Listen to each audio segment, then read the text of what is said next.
একটা sort of Bharat যেন চাপে পড়ে এই জায়গাটায় এসছে, উইচ ইজ ট্রু। কার চাপে পড়লেন? ইন ভেরি সিম্পল, সেটা হচ্ছে আমেরিকান চাপে এসে করেছে। ইনক্লুসিভ নির্বাচন, এই কথাটি এখন ভারত বলছে। এই যে তিনটি নির্বাচন হয়ে গেল, 14, 18, 24, তখন তো ভারতকে কখনো আসলে ইনক্লুসিভ নির্বাচনের কথা বলতে শোনা গেল না, কেন? এটার খেসারত ভারতকে হয়তো দিতে হবে in the for the next how many years I do not know.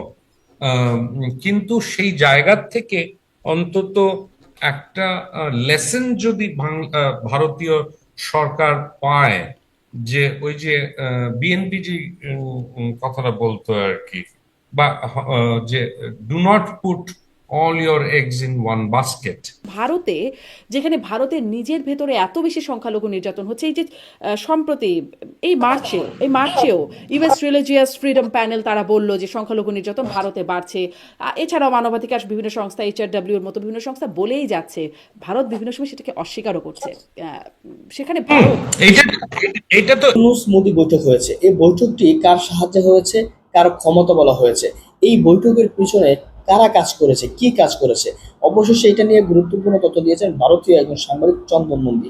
পাশাপাশি তাকে প্রশ্ন করা হয়েছিল, ভারত গত নির্বাচনগুলোতে ইনক্লুসিভ নির্বাচন চায়নি, কিন্তু এখন তারা ইনক্লুসিভ বা সুষ্ঠু নির্বাচন চাচ্ছে, তাদের এই দুই চাওয়ার মধ্যে পার্থক্যটা কি, এ বিষয় নিয়ে তিনি বিশ্লেষণ করেছেন। সমসাময়িক আরো অনেক বিষয়গুলো নিয়ে তিনি কথা বলেছেন। কি, কিন্তু আমরা কি সেই হিন্দুদের বাঁচাবার জন্য বা কোনো মানে বাংলাদেশের যে সরকার হোক বা অ্যাডমিনিস্ট্রেশন হোক, তার সঙ্গে আমরা কি কোনো কনক্রিটলি এই জিনিসটা নিয়ে ডিল করেছি যাতে কি এটা কমে? আর এটা কিন্তু শুধু ইউনুস অ্যাডমিনিস্ট্রেশনের সময় না, এটা আমরা দেখছি দীর্ঘদিন ধরে, দেখছি 91 থেকে দেখছি আমরা যে হিন্দুদের উপরে অত্যাচার করছে। প্রশ্ন হবে লাগামহীন। জানতে চাই, জানাতে চাই এই সময়ের পালস অফ পলিটিক্স। অন্তর্বর্তী সরকার ক্ষমতা নেবার 8 মাসে কয়েকবার ভারতের প্রধানমন্ত্রী নরেন্দ্র মোদীর সাথে বৈঠক আয়োজনের উদ্যোগ বিফলে গেলেও সম্প্রতি ব্যাংককে বিমস্টেক সম্মেলনের ফাঁকে হয়েছে বহুল আলোচিত সেই বৈঠক, যেটি নিয়ে পরে দুই দেশ অনেকটা দুই রকমের বক্তব্য দিয়েছে। তবে সবশেষ আলোচিত হচ্ছে এই মিটিং নিয়ে বাংলাদেশের ভার্সন। বিশেষ করে প্রধান উপদেষ্টার প্রেস সচিব শফিকুল আলমের বক্তব্যকে ভারতীয় গণমাধ্যমে বলা হচ্ছে অসত্য, ক্ষতিকর এবং রাজনৈতিক উদ্দেশ্য প্রণোদিত। কেন এমন অভিযোগ? বারবার অনুরোধ প্রত্যাখ্যান করা ভারত 8 মাস পর কেন রাজি হলো এই বৈঠকে? এছাড়া বৈঠকের বিভিন্ন ইস্যু নিয়ে কথা বলতে আজ স্বপ্নধারা নিবেদিত পালস অফ পলিটিক্সে আমার অতিথি ভারতীয় সিনিয়র সাংবাদিক চন্দন নন্দী। চন্দন নন্দী, আপনাকে স্বাগত জানাচ্ছি আমার পালস অফ পলিটিক্সের আজকের আয়োজনে।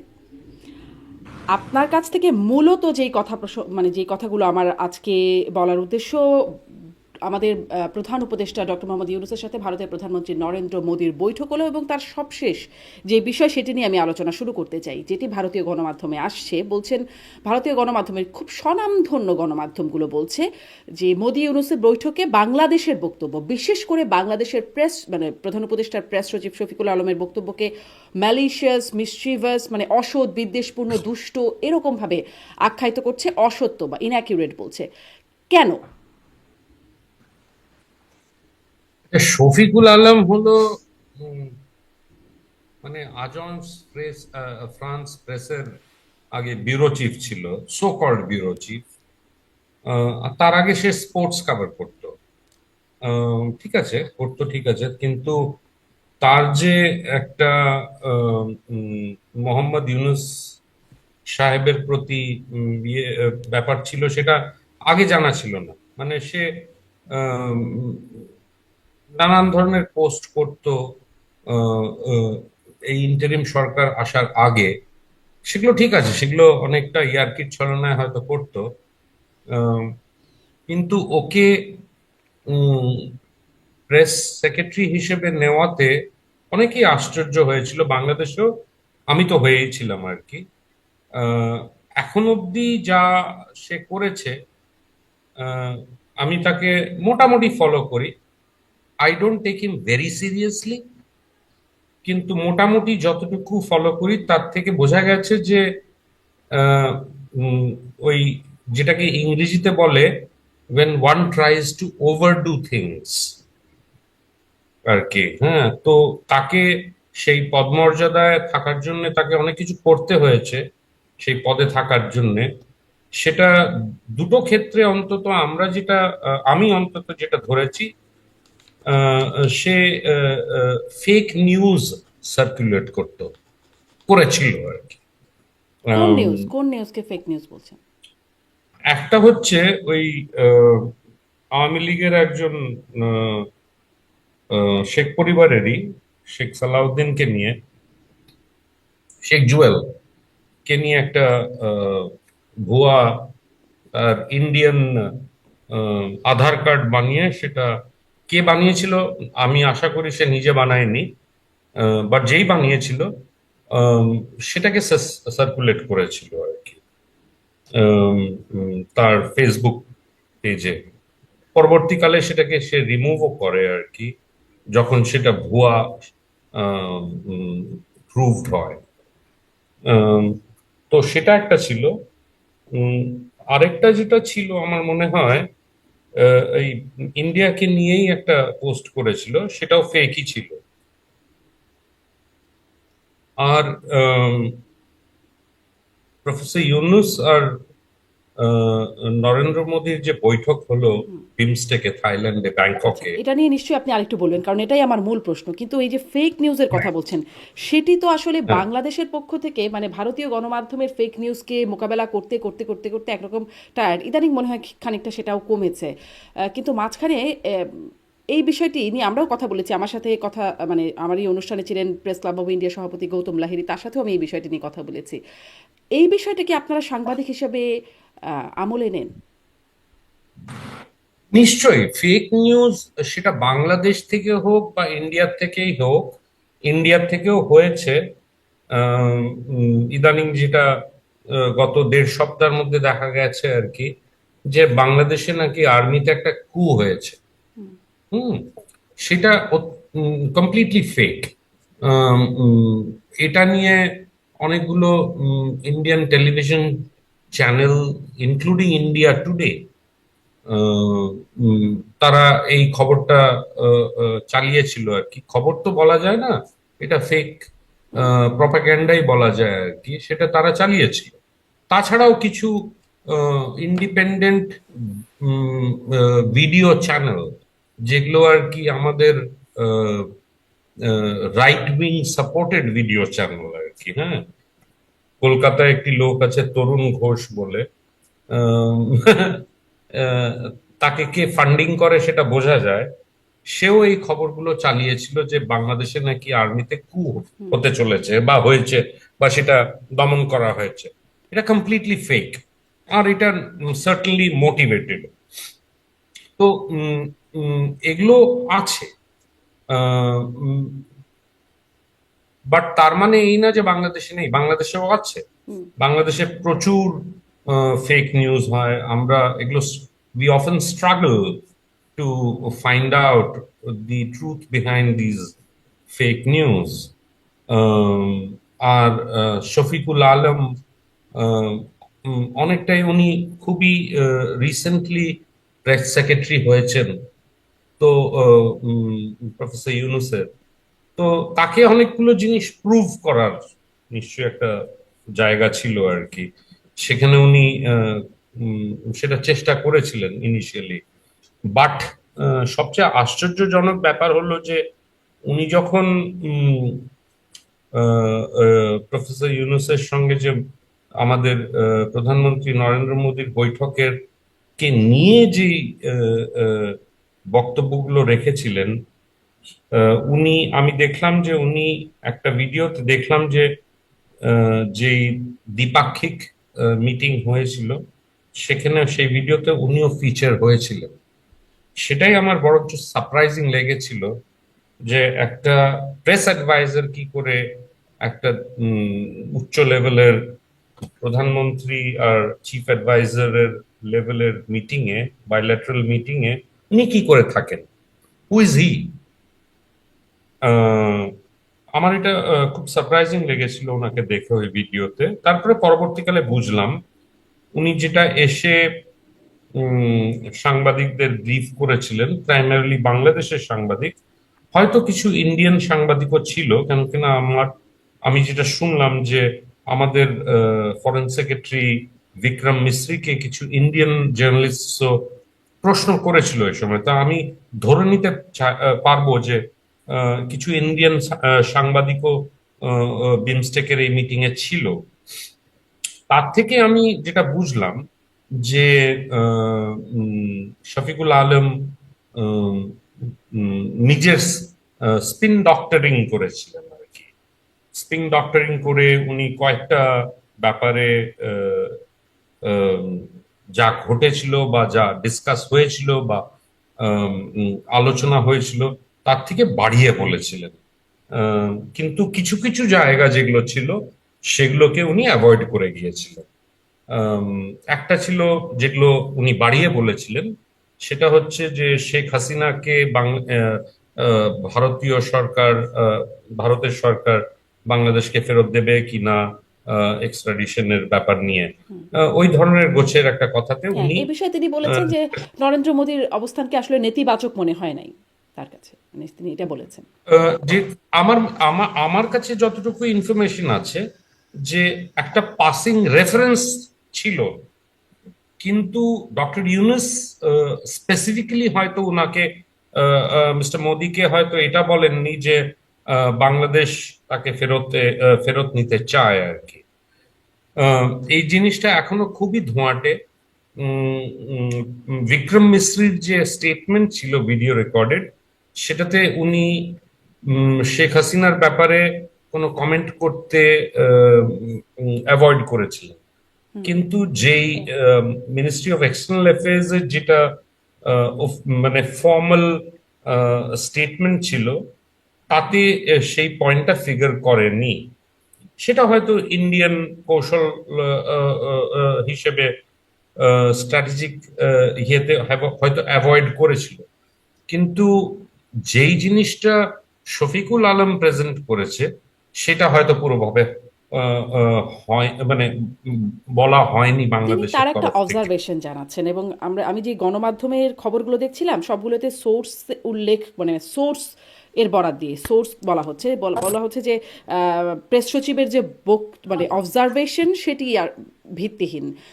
এটি তার অবজারভেশন, মানে এই বিষয়ে আপনার কাছে, মানে আপনাদের কাছে বা ভারতীয় গণমাধ্যমের কাছে ভিত্তিহীন কেন মনে হচ্ছে? তাহলে কি এরকম যে তার কাছে, মানে শফিকুল আলমের কাছে মনে হয় নাই যে মোদির অবস্থান নেতিবাচক, নরেন্দ্র মোদী শেখ হাসিনার প্রত্যার্পণের বিষয়ে নেতিবাচক বলে তার মনে হয় না? তাহলে কি আসলে এটি তিনি ভুল বলছেন? নরেন্দ্র মোদী কি আসলে নেতিবাচক শেখ হাসিনার ব্যাপারটা প্রত্যার্পণে? মানে একটা অবজারভেশনের ব্যাপারটা তো দাঁড়ায় না এখানে। অবজারভেশন তখনই হয় when you are not part of the meeting। কিন্তু শফিকুল আলম তো সেই মিটিং এ ছিল। উনি দেখেছেন, উনি he was privy to the very important points that were discussed in the meeting. সেখানে আমার মনে হয় যে ওনাকে সেই ফ্যাকচুয়াল পজিশনটাই প্রেজেন্ট করা উচিত ছিল ওনার তরফ থেকে, যেটা আমার মনে হয়েছে যে উনি হয়তো করেননি। সেটা ভারতীয় গণমাধ্যমে পরবর্তীকালে ওনার পার্টিকুলার স্টেটমেন্ট গুলোকে নিয়ে খুব ক্রিটিসিজমও হয়েছে আর কি। হ্যাঁ। আমি যদি আপনার তো কাছ থেকে, আমি অবশ্য গণমাধ্যমের খবরগুলো পড়ছিলাম, তারপরে আপনার কাছ থেকে একটু মানে পয়েন্ট বাই পয়েন্ট বুঝতে চাই কোন বক্তব্য, শফিকুল আলমের কোন বক্তব্যগুলোকে ম্যালিশিয়াস, মিসচিভাস বা ইনঅ্যাকিউরেট বলে মনে হয়েছে? যেরকম ধরুন একটা পয়েন্ট অবভিয়াসলি শেখ হাসিনার ব্যাপারটা নিয়ে আর কি। শেখ হাসিনা ভারতে আছে, নো ডাউট অ্যাবাউট ইট। ভারতীয় সরকারের একটা পজিশন আছে ওনাকে নিয়ে, no doubt about it.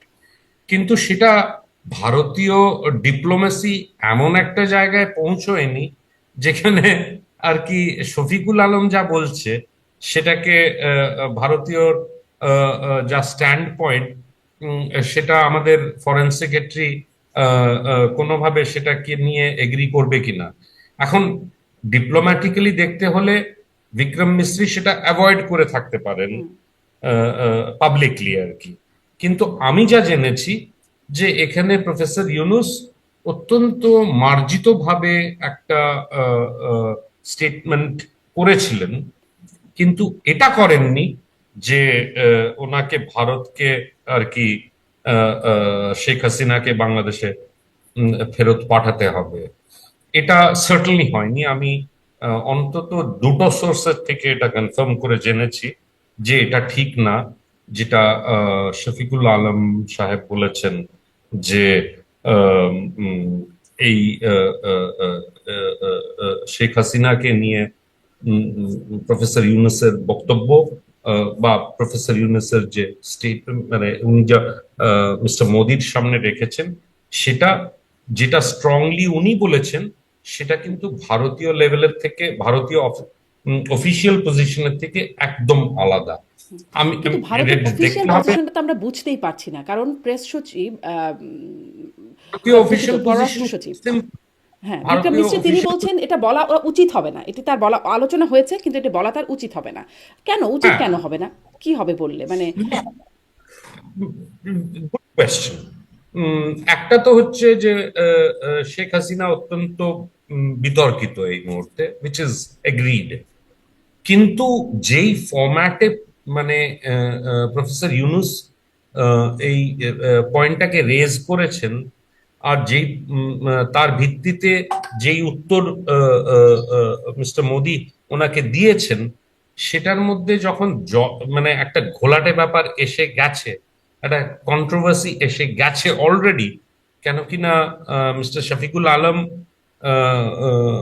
Journalist হিসেবে বা স্পোক্সপারসন হিসেবে বা প্রেস সেক্রেটারি হিসেবে যেটাকে আগে বলে দিয়েছেন, সেটাকে কিন্তু আপনি যদি লক্ষ্য করেন, ইন্ডিয়ান মিডিয়াতে সেটাকে খুব একটা গুরুত্ব দেওয়া হয়নি। সেটা হয়তো মানে যে যার পজিশন থেকে আহ, আহ, উম, যে যার পজিশন থেকে, মানে ইন্ডিয়ান মিডিয়ার পজিশন থেকে সেটা সেভাবে ব্যক্ত করা হয়েছে। কিন্তু আমার যেটা মনে হয় যে এটা এমন একটা ডেলিকেট একটা ইস্যু, যেটাতে ইন্ডিয়ান ডিপ্লোম্যাটসরা হয়তো সেভাবে কোনোভাবে কমিটও করবে না যে ওনাকে ফেরত পাঠানো হবে বাংলাদেশে। এটা আহ, আহ, কোনো ডিপ্লোম্যাট, কোনো ডিপ্লোম্যাটই এটাকে ওপেনলি বলবে না, সে even at the level of the chief adviser of the prime minister. Chief adviser, আমি আবারও বলছি, চিফ অ্যাডভাইজার যেটা মিস্টার মোদিকে বলেছেন, খুবই মার্জিত ভাবে বলেছেন, উনি ছুঁয়ে গেছেন ব্যাপারটা, বাট এটা ডিমান্ড করেননি যে ওনাকে বাংলাদেশে ফেরত পাঠানো হোক, আহ, মানে কোনো এক্সট্রাডিশনের ট্রিটির জি, ভিত্তিতে বা চন্দ্রনন্দী, আপনি অন্য ডিপ্লোমেসির কোনো কথা আইনের বলছিলেন, ভিত্তিতে। আপনি ডিপ্লোমেসির কথা বলছিলেন, কিন্তু আমি যদি ডিপ্লোমেসিটা অনেক কিছু অনেক সময় অস্পষ্ট থেকে যায়, আমি যদি একটু স্পষ্ট হতে চাই, আপনি সাংবাদিক হিসেবে কি বুঝতে পারছেন? মানে আমরাও হয়তো অনেক কিছু বুঝতে পারি, আলোচনা থেকে ধারণা করতে পারি, সেরকমই এভাবে চিন্তা, মানে আপনার কাছে জিজ্ঞাসা করছি সাংবাদিক হিসেবে আপনি কি চিন্তা করছেন, বা আপনার সহকর্মী সাংবাদিক যারা আছেন ভারতীয় সাংবাদিকরা কিভাবে ভাবছেন? আসলে কি পরিস্থিতি এমন যে শেখ হাসিনাকে বাংলাদেশে প্রত্যার্পণের মতো কোনো বিবেচনা আদৌ ভারত করছে? আমার মনে হয় ভারত এটা কোনোভাবেই করছে না। কেন কিনা যখন একজন আহ, উম, ভদ্রমহিলা, যে বাংলাদেশের প্রধানমন্ত্রী ছিলেন, আক্রান্তভাবে উনি ইন্ডিয়াতে শেল্টারের জন্য এসছেন আর কি, সেখানে ভারত হয়তো ইন্টারন্যাশনাল পলিটিক্স যাই হোক, অন্তত এইটুকু রক্ষা করবে কি, তাকে কোনোভাবেই এমন একটা জায়গায় না দেওয়া হোক বা ফেরত না দেওয়া হোক যেখানে ওনার লাইফ থ্রেটেন্ড হতে পারে। আপনি যদি এটা কমন নলেজ, এটা কমন নলেজ যে আহ, আহ, শুধু শেখ হাসিনা কেন, অনেক বাংলাদেশের নেতারা বা কর্মীরা বাংলাদেশ ইন্ডিয়াতে শেল্টারে আছেন এখন এই মুহূর্তে। এখন তাদের ফিরিয়ে দেওয়া হলো, তাদের একটা লাইফ থ্রেটনিং সিচুয়েশনে ফেলে দেওয়া। তারা আসলে কি সেটা স্ট্যাটাসে আছে চন্দ্রনন্দী? এটা তো মানে একটা স্ট্যাটাসও তো লাগে আসলে দেশে দেশে থাকার জন্য। কোনো স্ট্যাটাস দরকার হয় না। If you have sought refuge in a country, মানে ইউ আর পারসিকিউটেড, সেখানে আরেকটা স্টেট হয়তো মরালি বা এথিক্যালি বাউন্ড হয় আহ, উম, তাকে সেই সাহায্যটা দেওয়ার মানে আর সেটা কি কি। তাহলে অ্যাসাইলাম স্ট্যাটাস, রেফিউজি স্ট্যাটাস, মানে একটা কিছু তো বলতে হয়। অ্যাসাইলাম স্টেটাসও হয় না, রিফিউজি স্টেটাসও হয় না। আমার মনে হয় যে এখানে যেখানে স্টেট পলিটিক্স ইনভলভ, হুম। সেখানে একটা স্টেটের রাইট থাকে। আহ, আমরা যেমনি বলি না যে আহ, আহ, আহ, আহ, আমরা যদি মাইগ্রেশন নিয়ে ডিসকাস করি, তখন আমরা বলি যে একটা স্টেটের রাইট আছে যে সে কিভাবে তার মাইগ্রেন্টসদের ডিফেন্ড করে আর কি, যারা অন্যান্য দেশে যায়। সেই একইভাবে আমরা দেখি যে আমরা যখন মাইগ্রেন্ট রিসিভিং হই, আমরা মাইগ্রেন্ট রিসিভিং স্টেট হিসেবে কিভাবে মাইগ্রেন্টসদের ডিল করি, বা কিভাবে তাদের বলি যে তারা এখানে কি হিসেবে এসছে, পারসিকিউটেড মাইগ্রেন্টস হিসেবে এসছে কিনা।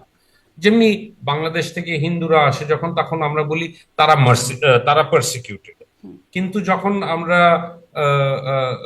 যখন মুসলিম মাইগ্রেন্টসরা আসে বাংলাদেশ থেকে, তখন আমরা তাদের বলি ইলিগাল মাইগ্রেন্টস। তো এটা হচ্ছে কৌশল উম, উম, ভিত্তিক ব্যাপার আর কি। বাট এখানে যখন একটা হেড অফ গভর্নমেন্ট এখানে আশ্রয় নিয়েছে, অবভিয়াসলি তার বিরুদ্ধে যখন এতগুলো চার্জেস আছে আর কি, সেই চার্জেস গুলো উম, উম, হয়তো অনেকটাই উম, উম, আহ, আমি কি বলবো, হয়তো সেগুলো ডিফিকাল্ট হবে আইনি ভাবে সেগুলোকে প্রুভ করার জন্য, কিন্তু সেই চার্জেস গুলো আছে। যাই হোক, তার মানে কিন্তু আসলে খুব স্পষ্ট। সে যখন এখানে হ্যাঁ। সে যখন এখানে আশ্রয় নিয়েছে, হ্যাঁ। তখন আরেকটা স্টেটের মানে একটা এথিক্যাল রেসপন্সিবিলিটি হয়ে যায় যে তার যে পারসিভ থ্রেটের থেকে তাকে বাঁচানোর জন্য আর কি। জি। সেটা ভারতের সরকার শুধু নীতিগতভাবে করবে না, বাট সেটা লিগাল লিগালি লিগালিও করবে, কেন কিনা সেটাই হয়তো that is what is hmm. Demanded জি, এই অফ দ্য জন্যই আসলে স্টেট, আমি অফ দ্য লিগ্যাল রিসিভিং স্ট্যাটাসটা স্টেট। আসলে জানতে চাইছিলাম যে স্ট্যাটাসের কি কোনো নাম আছে কিনা। সেটি অবশ্যই এখনো পর্যন্ত ভারতীয় পররাষ্ট্র মন্ত্রণালয়ের পক্ষ থেকে খুব স্পষ্ট করা হয়নি, আমরাও খুব স্পষ্ট না। মানে নানান ইয়েতে, মানে নানান জায়গা থেকে দিতে পারে বলে আপনি বলছেন। স্পষ্ট হয়েও স্পষ্ট হওয়া গেল না আসলে কোন জায়গা থেকে, মানে স্ট্যাটাসটার নাম কি বা লিগ্যাল নামটা কি, যে যে স্ট্যাটাসে তারা আছেন। একটু আসি, আপনি বলছিলেন শেখ হাসিনা প্রত্যাপন, এই একটা বিষয় আমি আসলে জিজ্ঞাসা করছিলাম আপনাকে, কোন বিষয়গুলোকে দুষ্ট, অসত্য বা বিদ্বেষপূর্ণ বলে মনে হয়েছে আমাদের প্রেস সচিব, প্রধান উপদেষ্টার প্রেস সচিবের বক্তব্যে। আপনি একটা বলছিলেন প্রত্যাপন, আর কি আছে? আম, আরেকটা হচ্ছে যে আহ, উম, মানে যেভাবে ব্যাপারটাকে ফরম্যাট করা হয়েছে পুরো মিটিংটাকে, সেখানে উনি ওনার ফেসবুকের পাতেও অনেক কিছু বলেছেন আর কি। হুম। প্রাইমারিলি এটা, বাট যেটা মনে হলো যে একটা সর্ট অফ ভারত যেন চাপে পড়ে এই জায়গাটায় এসছে, which is true, which is true, যে ভারত এই জায়গাটা একটা চাপে পড়ে এসছে। কোন কিন্তু জায়গাটায় চাপে পড়ে সেটাকে আসলো? এই যে প্রফেসর ইউনূসের সঙ্গে যে কথা বলার ব্যাপারটা, বৈঠকটা, আচ্ছা। দীর্ঘ 8 মাস, দীর্ঘ 8 মাস ভারত কোনোভাবেই এনগেজ করতে চায়নি হুম। প্রফেসর ইউনূসের সঙ্গে। হঠাৎ কি ঘটলো যে প্রফেসর ইউনূসের সঙ্গে দরকার হলো একটা থার্ড কান্ট্রিতে ওনার সঙ্গে দেখা করার ব্যাপার নিয়ে। তো আমি যেটা জানতে পেরেছি সেটা হলো যে এক ধরনের প্রিপারেশন অলরেডি চলছিল 1 এপ্রিল থেকে বাংলাদেশের চিফ অ্যাডভাইজারের অফিসে, যে এরকম কিছু একটা চলেছে। 1 এপ্রিলে চিফ অ্যাডভাইজারের অফিস থেকে ফরেন মিনিস্ট্রিতে ইনস্ট্রাকশন যায় ফাইল তৈরি করার, এই ইউনুস, প্রফেসর ইউনুস আর মিস্টার মোদির মধ্যে যে বৈঠক হবে সেটা নিয়ে। না, সেটা অন্তত 3 দিন লাগলো সেটাকে ম্যাচিওর হতে। 3 তারিখে দু দেশের নেতারা পৌঁছলেন ব্যাংককে। আমরা দেখলাম যে তারা অত্যন্ত গম্ভীরভাবে আর কি স্টোনি ফেসড হিসেবে ওনারা আহ, একটা স্টেজ শো দেখলেন, থাইল্যান্ডের ভার্সন অফ রামায়ণ আর কি। তাদের মধ্যে উম, উম, কোনো কথাবার্তা এক্সচেঞ্জ হয়নি, কোনো কিছুই হয়নি।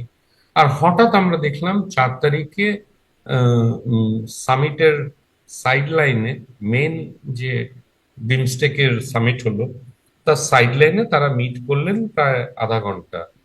সেখানে আমরা এটাও দেখলাম যে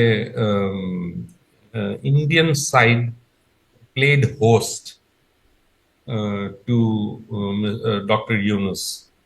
তো মিস্টার মোদি দাঁড়িয়েছিলেন, তারপরে আমাদের যারা অফিসিয়ালসরা ছিল তারা দাঁড়িয়ে উঠলেন, আর ডক্টর ইউনুস এলেন। তারপরে তাদের মধ্যে একটা হ্যান্ডশেক হলো, কথাবার্তা হলো। তারপরে যাই হল, মানে যা ডিসকাশন হলো, সাবস্ট্যান্টিভ যে ডিসকাশনটা হলো, সেটা তো we are not privy to that. কিন্তু আমরা একমাত্র ভাবে যেটা জানতে পারলাম সেটা হলো ভারতীয় স্টেটমেন্ট যেটা ইস্যু হলো, সেটাতে ভারতের তরফ থেকে যে যে পয়েন্টস গুলো কভার হলো, ইনক্লুসিভ ইলেকশন হবে, ডেমোক্রেসি বজায় থাকবে, আর তার সঙ্গে হিন্দু মাইনরিটিসদের নিয়ে যে ব্যাপারটা সেটা ডিসকাস হলো। আহ, উম, উম, তো এই জিনিসগুলো কিন্তু আমি জানি না, এই জিনিসগুলো হয়তো শফিকুল আলম খুব একটা হাইলাইট করেননি আর কি। আম, কিন্তু উম, উম, একটা জিনিস যেটা আমি ইন্ডিপেন্ডেন্টলি বলতে চাই, যেটা আমি নিজে অবজার্ভ করলাম, সেটা হলো যে মিস্টার শফিকুল আলম যাই বলে থাকুন বা না বলে থাকুন, বা ইন্ডিয়ান স্টেটমেন্টের থেকে যেটা আমি জানতে পারলাম, একটা জিনিস বুঝলাম যে 8 মাসের মধ্যে আহ, দুটো জিনিস খুবই ইম্পর্ট্যান্ট আমার মনে হয়েছিল। একটা হচ্ছে যে ইলেকশন নিয়ে, বাংলাদেশে কবে ইলেকশন হতে পারে। তো উম, উম, ভারতীয় স্টেটমেন্টের থেকে বুঝলাম যে যা ইলেকশন হবে সেটা ইনক্লুসিভ হওয়া উচিত। হুম। তার মানে যে আওয়ামী লীগকে সেই ইনক্লুসিভ ফ্রেমওয়ার্কের মধ্যে রাখতে হবে। আর আরেকটা জিনিস যেটা বুঝলাম হলো যে হিন্দুদের বিরুদ্ধে যে অত্যাচার, যে পারসিকিউশন, যে ভায়োলেন্স হয়েছে, সেটা নিয়ে বলা বলা হয়েছে।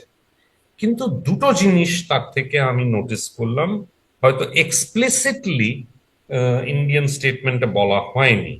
একটা হলো যে ইলেকশনটা ফ্রেমওয়ার্কটা কি হবে, সেই ইলেকশনটা কবে নাগাদ হওয়া উচিত, সেটা কিন্তু ভারতীয় স্টেটমেন্টে রিফ্লেক্টেড হয়নি। ওয়েরাজ বাংলাদেশে কিন্তু এটা নিয়ে এক ধরনের ভালো দীর্ঘ চর্চা চলেছে, যার ভিত্তিতে কিন্তু এটি আসলে তার ভারত বলবে বেসিস। কেন? ইলেকশনটা কবে হবে বা ফ্রেমওয়ার্ক হবে কি, সেটা আসলে ভারত বলবে কেন? মানে ভারত এটার বলার এখতিয়ারও রাখে কিনা? নির্বাচন বাংলাদেশের, ভারত কেন করবে? নিশ্চয়ই, কেন কিনা এটা তো স্টেবিলিটির ফ্যাক্টর, একটা রিজিনাল স্টেবিলিটি দরকার। আমরা দেখছি যে এটার সঙ্গে সেকেন্ড পয়েন্টটা জড়িত, যেটাতে আমি আসছি আর কি। সেটা হলো যে যদি ইলেকশন না হয়, তাহলে তো একটা ইনস্টেবল, একটা আনস্টেবল সিচুয়েশনের মধ্যে বাংলাদেশ রয়ে যায়। আহ, আহ, সেটার সেটার ইম্প্যাক্ট কিন্তু ইন্ডিয়াকেই বহন করতে হবে। কেন কিনা অনেকভাবে বলা হয়েছে নর্থ ইস্টের ব্যাপার। প্রফেসর ইউনুস দুবার, উনি যখন পাওয়ার অ্যাজিউম করলেন, ওনার প্রথম স্টেটমেন্টই ছিল কিন্তু ইন্ডিয়ার নর্থ ইস্টকে কেন্দ্র করে। সেভেন আর সিস্টার্স তারপর যখন, বলেছেন উনি। রাইট, রাইট, আর তারপরে যখন উনি চায়না গেলেন, তখন উনি সেভেন সিস্টার্স কে রেফার করলেন আর কি। সো অবভিয়াসলি এটা ডাইরেক্টলি ভারতের ফরেন পলিসি বলেন বা ইন্টারনাল ইন্টারনাল ডোমেস্টিক পলিটিক্স বলেন, সেটাকে ইম্পিঞ্জ করে। তো সেখানে ভারতের লোকাল স্ট্যান্ডাই একটা আছে। আম, সেটা যেই বলুক, মানে নেই বা মানে আছে, আছে। মানে তো ভারত তার নিজের আর স্বার্থে বাংলাদেশে একটা নির্বাচন চায়, ইনক্লুসিভ নির্বাচন চায়। আমি এই ইনক্লুসিভ নিশ্চয়ই নির্বাচনের জায়গায় চন্দন নন্দী বিশেষ করে আসতে চাই, আপনার কাছে আরেকটু জানতে চাই, কিন্তু একটা পয়েন্ট মিস হয়ে যাচ্ছে, সেটা হচ্ছে যে চাপে পড়ে এই বৈঠকটিতে গেল ভারত, বা নরেন্দ্র মোদী বৈঠকে বসলেন, কার চাপে পড়লেন? Very simple. এটার মধ্যে তো মানে আমার মনে হয় বাংলাদেশের পত্রিকাও এটা ঠিক করে লিখছে না, ইন্ডিয়ান পত্রিকাও সেটা ঠিক করে লিখছে না। সেটা হচ্ছে আমেরিকান চাপে এসে করেছে। কেন কিনা দেখুন, বাংলাদেশ কিন্তু এই পুরো scheme of things A is very incidental. মানে ইনসিডেন্টাল হলো হচ্ছে, আমি তার বাংলা হয়তো বলতে পারবো না, আমার বাংলায় কাঁচা, কিন্তু আমার মনে হয় দ্য মেইন মানে মার্কিন মার্কিন যুক্তরাষ্ট্রের মেইন ফোকাস কিন্তু হচ্ছে মিয়ানমার।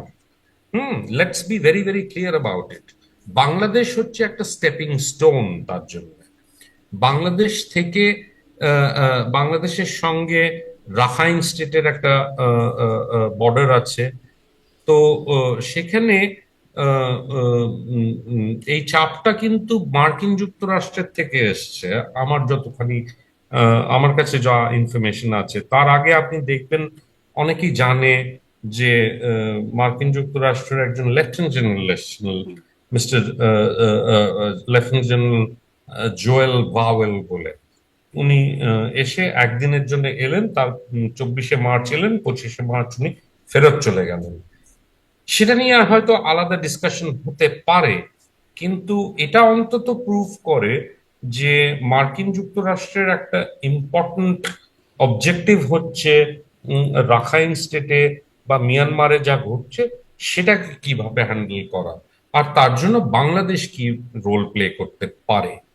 না কিন্তু এখানে এখানেই ভারতকে চাপ কিন্তু দেয়া কেন? মানে ভারত মিয়ানমারের সাথে বাংলাদেশের কি হচ্ছে সেটাতে, জি বলুন। কোর্স ভারতের একটা ইন্টারেস্ট আছে মিয়ানমারে। ভারতের অনেকগুলো প্রজেক্ট ইনভলভ আছে, অন্তত 3টে প্রজেক্ট ইনভলভ আছে, যেগুলো আর কি ভারতের অ্যাক্ট ইস্ট পলিসি আগে ছিল, এখন লুক ইস্ট পলিসির সঙ্গে খুব স্ট্রংলি যুক্ত। সেটা হচ্ছে, একটা হচ্ছে আমাদের কালাদান প্রজেক্ট, আর যেটা হচ্ছে সিতওয়ে। সিতওয়ে হচ্ছে রাখাইন স্টেটের ক্যাপিটাল, সিতওয়ের সঙ্গে যুক্ত। আরেকটা হচ্ছে প্যালেটওয়া। প্যালেটওয়া হচ্ছে একটা ছোট town, port town, river port, যেটা হচ্ছে চিন স্টেট, রাখাইন স্টেটের উত্তরে, যেখানে ভারতীয়দের একটা প্রজেক্ট আছে আহ, আহ, আহ, সেই পোর্টের ডেভেলপমেন্টের। এগুলো খুবই ইম্পর্টেন্ট প্রজেক্টস, যেগুলো হচ্ছে ভারতের লুক ইস্ট পলিসির সঙ্গে অ্যাক্ট ইস্ট পলিসির সঙ্গে জড়িত। তো সেগুলোকে যদি ভারত সিকিওর না করতে পারে, তাহলে ভারতের এই যে লুক ইস্ট বা অ্যাক্ট ইস্ট পলিসি, সেটা কমপ্লিটলি ফেল করে যায়। তো সেগুলোকে রক্ষা করার জন্য ভারতের একটা ইন্টারেস্ট আছে। হ্যাঁ, কিন্তু কিন্তু যুক্তরাষ্ট্র কেন চাপ দেবে? রাইট, যুক্তরাষ্ট্র এই জন্য চাপ দেবে কেন কিনা এই জায়গাটা এমন একটা পরিস্থিতিতে পৌঁছেছে যেখানে China is the obvious target. তো চায়না মিয়ানমারে খুবই ডিপলি এন্ট্রেন্সড। চায়না মিয়ানমারের যে মিলিটারি হুন্টা রেজিম আছে সেটাকে সাপোর্ট করে। টিল রিসেন্টলি চায়না আরাকান আর্মিকেও সাপোর্ট করত।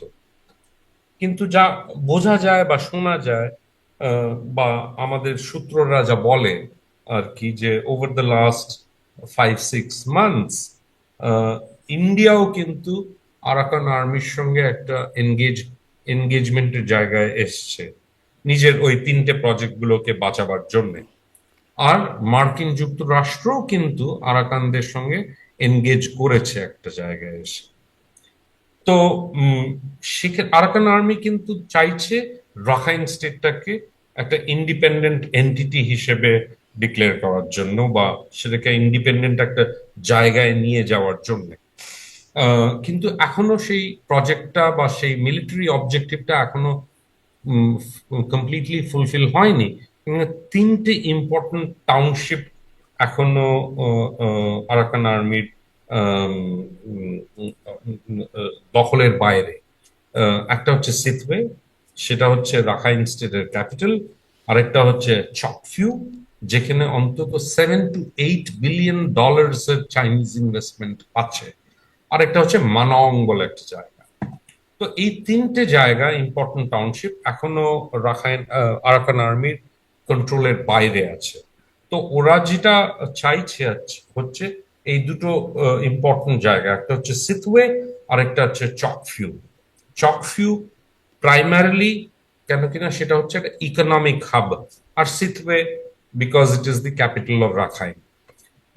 এখন সেটার জন্যে আমরা জানি যে মার্কিন যুক্তরাষ্ট্রের একটা বড় প্রজেক্ট আছে, সেটা আমরা নানানভাবে দেখেছি। এটা হচ্ছে বার্মা অ্যাক্টের মাধ্যমে কিভাবে বাংলাদেশ মিয়ানমারে তারা ডেমোক্রেসি আনতে চায়, তারা হিউম্যান রাইটস প্রোটেক্ট করতে চায়, আর তারা ইকোনমিক ডেভেলপমেন্ট করতে চায়। এগুলো হচ্ছে তিনটে প্রাইমারি অবজেক্টিভ। তারা হয়তো সেটার সঙ্গে কোনো মিলিটারি অবজেক্টিভ জোড়েনি, কেন কিনা দ্যাট উড বি, সেটাকে মিলিটারি হিসেবে দেখতে গেলে সেটা একটা প্রবলেম হয়ে যেতে পারে। তো তারা এই তিনটে ফ্রন্ট দিয়ে সেটাকে ফোকাসে রাখতে চায় বার্মা অ্যাক্ট। তো এখন সেই বার্মা অ্যাক্টটাকে যখন যদি অ্যাচিভ করতে হয়, রাখাইন হলো একটা ইম্পর্টেন্ট স্টেট। তাছাড়া আমরা দেখছি অন্যান্য জায়গায় কাচিন্সরা আছে, ক্যারানিজরা আছে, অন্যান্য যারা ইনসার্জেন্ট আউটফিটস গুলো আছে তারা অপারেট করছে। তাদের সঙ্গে মার্কিন যুক্তরাষ্ট্রের কি সম্পর্ক সেটা আমি হয়তো পার্সোনালি জানি না, বাট রাখাইনে সার্টেনলি এটা দরকার মার্কিন যুক্তরাষ্ট্রের। আর সেই জন্যই এটা কিন্তু মোটামুটি বুঝতে পারছি যে রাষ্ট্রের একটা ইন্টারেস্ট আছে, কিন্তু এই বৈঠকে তো এরকম কিছু আলোচনাই হলো না, হয়েছে কি? নিশ্চয়ই হয়নি। আর সেটাই হলো ইম্পর্টেন্ট থিং। আরো অনেক কিছু জিনিস আলোচনা হয়নি যেগুলো ইন্ডিয়ার কনসার্ন ন্যাচুরালি হতে পারে। এক হচ্ছে ইলেকশন তাড়াতাড়ি করা, যাতে কি একটা লেজিটিমেট সরকার বাংলাদেশে থাকে। 2 নম্বর হচ্ছে যেটা আমরা আগেও শুনেছি বাংলাদেশে, সেটা ইদানিং সবাই জানে, সেটা হচ্ছে ইসলামী জঙ্গিদের একটা উত্থান আর কি। আমি এটা এই জন্য বলছি যে মার্চ মাসের 26 তারিখে আমাদের ফরেন সেক্রেটারি ভারতের যে একটা পার্লামেন্টারি স্ট্যান্ডিং কমিটি হয়, প্রত্যেকটা রেগুলেটরি মিনিস্ট্রির একটা করে পার্লামেন্টারি স্ট্যান্ডিং কমিটি হয়। সেটা নানান দলের এমপিসদের নিয়েই হয়। সেগুলো রাজ্যসভার হয় আর লোকসভার এমপিদের মিলিয়েই এই কমিটিটা হয়। সেখানে কিন্তু 26 তারিখে আমাদেরই ফরেন সেক্রেটারি এই জিনিসটা হাইলাইট করেছিলেন যে বাংলাদেশে একটা ইসলামী উত্থান হচ্ছে। তার জন্য তারা এভিডেন্স প্রেজেন্ট করেছিল যে এই ইন্টারিম সরকারের কনসার্ন মিনিস্ট্রি বাংলাদেশে কিছু হার্ডকোর টেররিস্টদের প্রিজন থেকে মুক্ত করে দিয়েছিল। তো এগুলো তারা বলেছিল তাদের স্টেটমেন্টে যে এই যে টেররিস্টদের ছেড়ে দেওয়া হয়েছে তার জন্য রিজনাল আর গ্লোবাল সিকিউরিটি প্রবলেম হতে পারে বা আক্রান্ত হতে পারে। এই জিনিসগুলো কিন্তু সামহাও ভারতের স্টেটমেন্টে রিফ্লেক্টেড হয়নি। প্রফেসর ইউনূসের সঙ্গে যে কথাবার্তাগুলো হলো, সেটা হয়তো আমাদের ডোমেস্টিক পলিটিক্সের সঙ্গে যুক্ত, কিন্তু সেটা রিফ্লেক্টেড হয়নি ভেরি ভেরি স্ট্রেঞ্জলি। জি, আরো অনেক জিনিস আপনি বলছেন ভেরি যেগুলো ভেরি ভারত স্ট্রেঞ্জলি এই বিষয়টা আলোচনা হয়নি। আপনি সাথে সাথে এটাও বলছেন যে বাংলাদেশের দ্রুত নির্বাচন, যেন লেজিটিমেট সরকার আসে। বর্তমান যে ইন্টারিম গভর্নমেন্ট, এটাকে কি ভারত ইললেজিটিমেট বা অবৈধ মনে করে? 8 মাস ধরে তো তাই হলো। নাহলে তো এই যা ঘটলো এপ্রিলের 4 তারিখে একটা থার্ড কান্ট্রিতে, সেটা তো আগেও হতে পারতো। তাহলে আমরা কেন 4 এপ্রিল অব্দি ওয়েট করলাম? সেই জন্যই এই প্রশ্নটা আসে যে একটা থার্ড ফোর্সের চাপে কি এটা হয়েছে, যাতে কি ইন্ডিয়া কোনো ইম্পেডিমেন্ট না হতে পারে সেই থার্ড কান্ট্রির যে মিয়ানমারকে নিয়ে প্রজেক্ট বা সেই মিয়ানমারকে নিয়ে যে স্ট্র্যাটেজিক অবজেক্টিভস গুলো, সেগুলোকে যাতে ইন্ডিয়া বাধা না দিতে পারে, তার জন্য কি 4 এপ্রিলে ব্যাংককে এই জিনিসটাকে করতে হলো? তো আমার প্রশ্নগুলো সেখানে যে মার্কিন যুক্তরাষ্ট্রের যে অবজেক্টিভের সঙ্গে আমরা কি আমাদের, যেটা আমরা হিন্দিতে বলি বা ইংরেজিতে বলি, যে our hands were tied behind our back, এখন কি আমরা দেখব যে ইন্ডিয়া কতটুকু বা এমন একটা রোল প্লে করলো যেখানে প্রফেসর ইউনূসের সরকার কোনোভাবে থ্রেটেন না ফিল করে? তো আমার মনে হয় যে এটা পুরোপুরি অর্কেস্ট্রেটেড হচ্ছে ডিপ্লোম্যাটিক্যালি বা at the level of the security agencies of India and the United States. জি, তার মানে আমি আপনাকে এটি এটি বুঝতে পারছি যে একরকম চাপে পড়ে ওই বৈঠকটি হলো, যেটি আপনি বললেন, এবং চাপের মুখেই সার্টেনলি, আসলে বৈধতা দিতে বাধ্যই হলো ভারত। মোস্ট সার্টেনলি জি। এই লেজিটিমেসি তো ভারত দিচ্ছিল না কোনোভাবে 8 মাসের জন্য। স্পষ্ট। একটা একটু আরো কিছু বিষয় নিয়ে আগাই, যে সেই মানে অনেকগুলো বিষয় রয়ে যাচ্ছে, কথা আসছিল ইনক্লুসিভ নির্বাচন, সংখ্যালঘু নির্যাতন বিষয়, এই বিষয়গুলো ছোট ছোট করে কথা বলতে চাইবো। তবে এই যে আবারও সেই যেটি দিয়ে শুরু করলাম, প্রেস সচিবের যে বক্তব্য, সেটিকে যে গণমাধ্যমে, আপনাদের গণমাধ্যমগুলোতে, একদম মূলধারা স্বনামধন্য গণমাধ্যমগুলো যেটি আসছে, সবগুলোতে দেখছিলাম সোর্সের বরাত দিয়ে বলা হচ্ছে। এটি দু দেশের মধ্যকার বৈঠক হলো, একদম সর্বোচ্চ পর্যায়ের বৈঠক হলো, সেখানে সোর্সের বরাত দেওয়া কেন? এই বিষয়গুলো কি খুব গোপন, যে সংখ্যালঘু নির্যাতন নিয়ে কথা হয়েছে বা প্রেস সচিব যে বক্তব্য দিচ্ছেন সেটি সত্য কি মিথ্যা, এই বিষয়গুলো কি গোপন? সোর্সের বরাত দিয়ে কেন কেন প্রকাশ করা গেল না এটা? দেখুন, আমাদের আমি যেটা দেখলাম সেটা হলো যে আমাদের ফরেন সেক্রেটারি একটা টেলিভাইজড ইন্টারভিউ দিলেন সবার সামনে, প্রায় অনেক প্রত্যেকটা যেগুলো ওনারা চেয়েছিল ফোকাস করতে, অন্তত তার উপরে উনি অন দ্য রেকর্ড এসে উনি বললেন ক্যামেরার সামনে। কিন্তু আমরা প্রফেসর আমরা বাংলাদেশের যে পররাষ্ট্র মন্ত্রণালয়ের উপদেষ্টা মিস্টার তহিদ হোসেন, ওনাকে দেখলাম না আর কি। হ্যাঁ, এই একই জিনিস বাংলাদেশের তরফ থেকে বলতে আমরা দেখলাম একটা third rate media person. I'm sorry, I'm having to describe him as a third rate media person. উনি ব্রিফ করলেন। হুম এখানে মিস্টার তহিদ হোসেনের উচিত ছিল এটাকে নিয়ে ব্রিফ করা, বাট একজন মিডিয়া ইন্ডিভিজুয়াল এটাকে ব্রিফ করছে। উম, তাতেই বোঝা গেল যে তিনি স্পিন মিডিয়া ইন্ডিভিজুয়াল, ডক্টরিনটা তিনি কোথায় প্রেস হচ্ছে। সচিব, প্রধান উপদেষ্টার প্রেস সচিব, মানে প্রধান উপদেষ্টার সাথে আই ডোন্ট বৈঠক কেয়ার, করছেন। I don't care, I know his background. উনি একজন সাধারণ মিডিয়া পার্সোনালিটি। মানে ব্যাকগ্রাউন্ড যাই হোক, এখন তো তার অবস্থান বা তার পজিশন, তার ডেজিগনেশন আছে। ডাজন্ট ম্যাটার ডেজিগনেশন থাকুক না থাকুক, ফরেন সেক্রেটারি লেভেল একটা সিরিয়াস দ্বিপাক্ষিক যখন মিটিং হচ্ছে, সেখানে ইন্ডিয়ান ফরেন সেক্রেটারি ব্রিফ করছে মিডিয়াকে, ইন্ডিয়ান মিডিয়াকে, সেটা এক্সপেক্টেড যে বাংলাদেশের যে ফরেন মিনিস্ট্রির অ্যাডভাইজার মিস্টার তহিদ হোসেন, উনি ব্রিফ করবেন বাংলাদেশের মিডিয়াকে বা জয়েন্ট মিডিয়াকে, যারাই ওখানে ছিল। একটা প্রেস সেক্রেটারি, ওনার কি লোকাল স্ট্যান্ডাই হয় এখানে, হয় হয়তো, কিন্তু উনি কি সেই সেই ফরেন রিলেশনস এর যে ডেলিকেট ইস্যুস গুলো, যে সূক্ষ্ম ইস্যুস গুলো, সেগুলো কি উনি বেটার বুঝবেন মিস্টার মানে তহিদ তিনি হোসেনের বুঝবেন কি থেকে? বুঝবেন না সেই প্রশ্ন আপনি করছেন, আপনি তার ব্যাকগ্রাউন্ড নিয়ে প্রশ্ন তুলছেন। ব্যাকগ্রাউন্ড তো আসলে আমি এই নিশ্চয়ই। জন্যই প্রশ্নটা করছিলাম, ব্যাকগ্রাউন্ড কিভাবে ম্যাটার করে এখনকার পজিশন। নরেন্দ্র মোদী একজন চা বিক্রেতা ছিলেন, তিনি এখন ভারতের প্রধানমন্ত্রী, সেই অবস্থান থেকে না, আমরা দেখি এটা তো নিশ্চয়ই চা মিথ্যে কথা। বিক্রেতা উনি হিসেবে। চা বিক্রেতা, উনি তো চা বিক্রেতা ছিলেন না। আপনারা তো এটাই তো ভুল করছেন, যে উনি চা বিক্রেতা ছিলেন না, সেটাও তো একটা বানানো গল্প। তো এটা কেন তো আপনারা ভারতের বিশ্বাস করেন গণমাধ্যমে যে আমরা দেখেছি, এটা তো আমাদের নিউজ হলো হ্যাঁ, সেটা থেকে। তো হ্যাঁ, তো মানে এটাই হলো কথা, যে এটাকে ভালো করে প্রোব করতে হবে তার ব্যাকগ্রাউন্ড, সে কি আদৌ ছিলেন চা বিক্রেতা না ছিলেন না।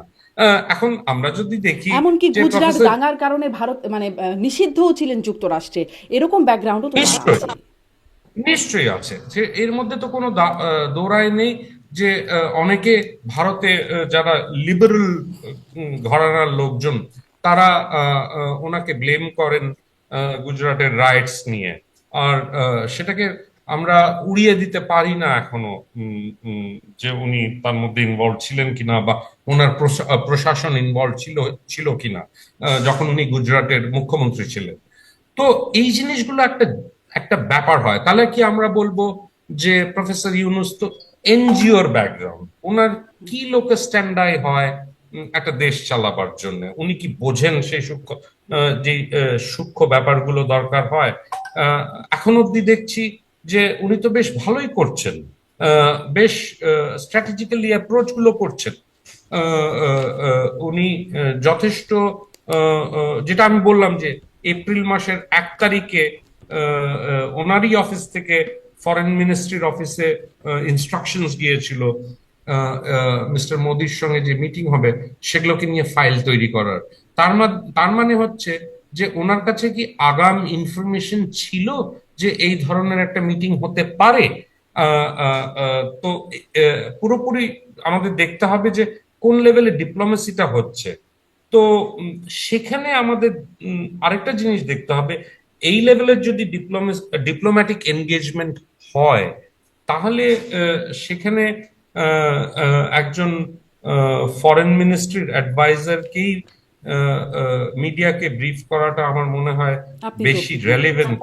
হ্যাঁ, বেশি কিন্তু আমি ওই রেলেভেন্ট, প্রশ্নটার ইয়েস। একটু উত্তর খুঁজছিলাম যে সোর্সের বরাত দিয়ে বলা কেন?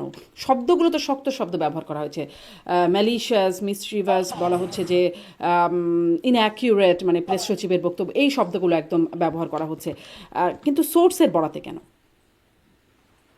আহ, দেখুন, এই সোর্সের বরাদ্দে তখন হয় যখন কোনো পার্টিকুলার অফিসিয়াল চায় না যে তার নামগুলো আসুক। হুম। কিন্তু অন্তত মেসেজটা বাইরে যাক। আহ, কেউ চাইবে না আহ, যে উম, এই ধরনের কঠোর শব্দগুলোকে ইউজ করার জন্য একটা ডেলিকেট মোমেন্ট, যেখানে অনেক কিছু মেক অর ব্রেক হতে পারে আর কি। তো এগুলো আমরা জার্নালিজমে এগুলো হয়ে থাকে আর কি। This is very very common place. জি, কিন্তু সেই আমি সেটাকে শব্দগুলো অত ব্যবহৃত হয়েই গেল, ব্যক্তির নাম বা কোথা থেকে কর্তৃপক্ষের জায়গাটা না আসলেও শব্দগুলো রাইট। ব্যবহৃত তো হয়ে সেই গেল। এবারে হ্যাঁ, আসি রাইট, একটু রাইট। কন্টেন্টে। চন্দন নদী, এবারে যদি একটু আপনি মানে আরেকটু সুনির্দিষ্ট করে জায়গাগুলো যেতে পারি, যে কন্টেন্টের ব্যাপারে কথা হয়েছে, শেখ হাসিনা প্রত্যাবর্তন প্রত্যাপন নিয়ে একটুখানি কথা হলো। বলছেন আপনারা যে বারবার ইনক্লুসিভ বা অংশগ্রহণমূলক একটা নির্বাচন, সেটি নিয়ে কথা বলছেন, এবং আপনি স্পষ্ট করছিলেন যে সেটি বলতে আওয়ামী লীগ যেন নির্বাচনে থাকে সেটিও মানে ভারত মিন করছে। ইনক্লুসিভ নির্বাচন, এই কথাটি এখন ভারত বলছে। এই যে তিনটি নির্বাচন হয়ে গেল, 14, 18, 24, তখন তো ভারতকে কখনো আসলে ইনক্লুসিভ নির্বাচনের কথা বলতে শোনা গেল না। কেন তখন কেন বলছে না, বলেনি, এখন কেন বলছে? Very good question. কেন? এর সিম্পল উত্তর হচ্ছে political realities have changed. Diplomacy কিন্তু কোথাও একটা আটকে থাকে না। হুম। Diplomacy is very dynamic. হয়তো এখানে অনেকে ভাবতে পারে যে এতে কি আওয়ামী লীগের ক্ষতি হতে পারে। হয়তো হতে পারে, কিন্তু এফার্টটা তো তাই না।